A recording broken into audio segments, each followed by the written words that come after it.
Teachers of Reddit, where is your most successful student now?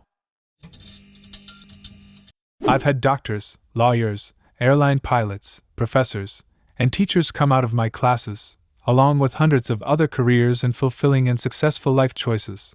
But I think the greatest success was a kid who didn't want to live, who made real efforts at ending their life while in my class, who is now a happily married parent and a mortician for a nationally known military cemetery and mausoleum.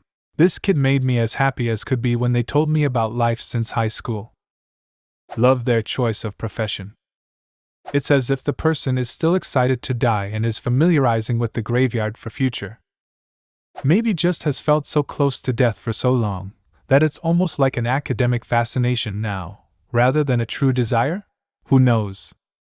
My dad teaches in a poor county, lots of Hispanic and African American kids.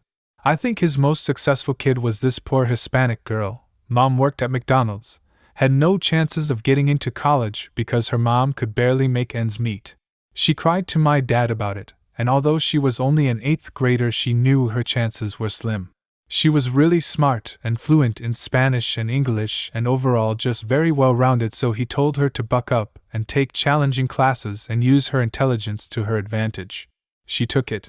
He gets updates from her every year. She just started medical school, all of which is being funded by a very generous man who saw her potential and gave her an opportunity she wasn't born with. From rags to medical textbooks, I guess. Buying textbooks takes you to rags again. Haha, she gets those covered by him too. She still works, but that's mostly to pay for her living space so her mom doesn't have to work as much.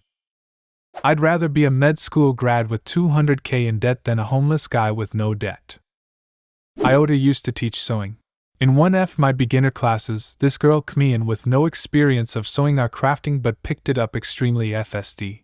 After I showed the class how to insert a zipper, she came back next week with a completed, to perfection, A-line skirt.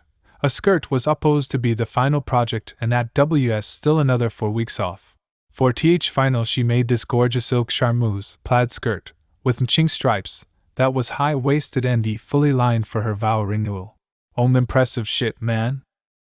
No idea. However, one of the SOSO students has shocked the hell out of me by being charged with kidnapping 2 little Amish girls. One of my wife's students a few years back led police on his second chase. This time, he'd stolen a school bus to lead the chase. Oh yeah, he was a 6th grader at the time, by the way. When I taught high school, I had a particularly bright student. He came back to me a year later and told me he dropped out of college and didn't intend to return. He mentioned that maybe he just wasn't the college type, which was particularly disappointing because he was the kind of person who really could do anything he wanted if he tried. Told him about my own college experience.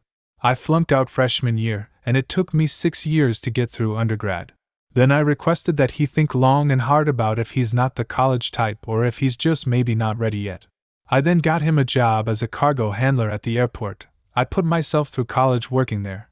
A few years later, when I was talking to a friend who still works in cargo, I found out the kid eventually went back to school, then started a freight forwarding business which was crazy successful and got bought out by expediters. He used the buyout money to take 2 years off from work and go get his MBA. I've never heard since, but for some reason that one always stuck with me, and his story is one of my favorite memories from my time teaching high school. Starts a successful business, then gets an MBA. Have we been doing things wrong? Many who do their MBA already have business experience and are looking to further expand their business network. Before you read all this, I don't know where he is now, and this is only loosely related to this question, but my first teaching job was at a school for students that had been kicked out of every school they had been to. This was their last chance, but that didn't make a difference to their attitude. Chairs were thrown, weapons were brought to school, and the teachers were constantly insulted and disrespected. I managed to develop a good relationship with most of them. Actually, I found the naughty kids quite funny, but the lazy ones I hated, but one of them really stood out. He had potential if he only got his shit together. After a while I realized this kid couldn't read or write, like past a 6-year-old standard. After a while, cost trying to get one of these kids to put pen to paper was almost impossible. So he felt useless in class, and I assume that's why he always acted up, as a way to divert attention from this problem. I took him aside and said I will help him if he lets me. He burst into tears saying he wanted to make something of himself. From that moment, the kid that was impossible to deal with, who was just a general shitstorm in class, gave up every lunch and break time he had so we could do reading and writing exercises. After the summer break I came back to the school and asked where his ex, and I was told he got into college, UK levels. And that's the last I heard of him. Where is he now? I have no idea, but I hope he kept up that motivation and is somewhere good now. It pisses me off how so many schools and teachers wrote off this kid without even considering trying to work out how this guy's needed help. One of my former biology students is the second fastest 800 male runner nationally at the high school level. I taught him not a damn thing about running. I used to teach in Africa. We were in a mostly Christian area, but one Muslim boy from Kenya really made the effort to learn to read and write, despite the lack of electricity in local homes and hardships faced by the youth there. He was driven to succeed and rose above the rest of my students. My grandma taught Bill Gates how to read, so there's that. I think we have our winner. I was an instructor in the military. My best student is the one that separated from the service and became a lawyer. The military has a way of lulling people into a career. I'm walking proof of this, and it's rare to see someone separate and make a successful transition like this.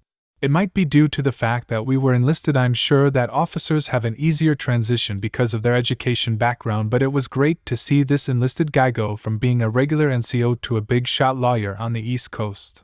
Lots of people talk about their big goals when they're separate from the service, but he was one of the few that actually did what he said he was going to do.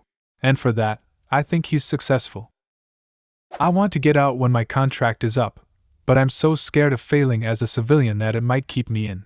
Lulling into a career is the perfect way to put it. I separated 2 years ago, and just finished my bachelor's and landed a shiny new job in a new career. It wasn't easy, but the post-9/11 GI Bill really takes some pressure off financially. I always referred to the military, maybe just my specific branch, I dunno, as the land of the lotus eaters. Don't be a lotus eater. And don't be defined by your service. Once if it ends, you've still got an entire life to live. Do it! This is only my 5th year teaching, but one student was able to use the skills I taught her in band to get into an art school to dance.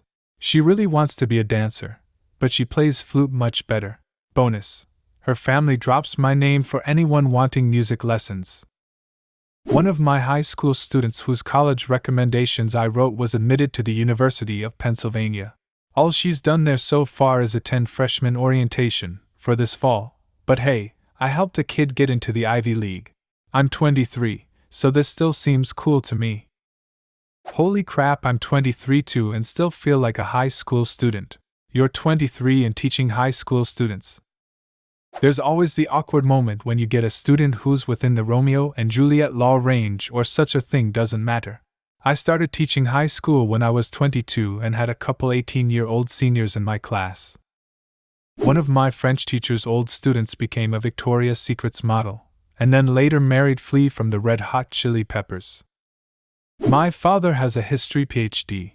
His 3rd grade teacher pulled him aside after attending the convocation and told him she needed to be there to see it in person, as otherwise she wouldn't have believed that he of all people had earned a doctorate.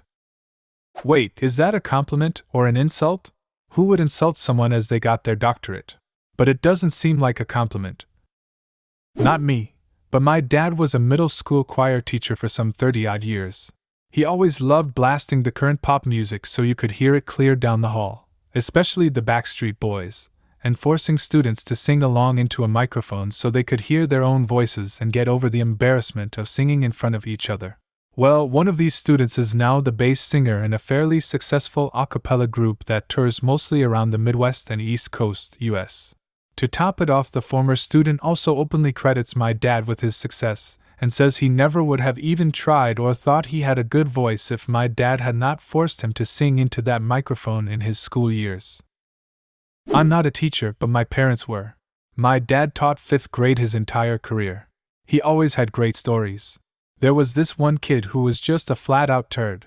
Dad was sure this kid was going to end up in prison or something. Well, 7 years later, Dad gets called to the office for something. There's the kid, all grown up. He had joined Young Marines. He held out his hand to shake Dad's and said, "Mr. Not Quite Domestic's Dad, I'm Turgid. I just wanted to say thank you for being my teacher. I was starting to go down a really bad path, and you didn't give up on me. I joined Young Marines, got my head on straight, and I'm going to college.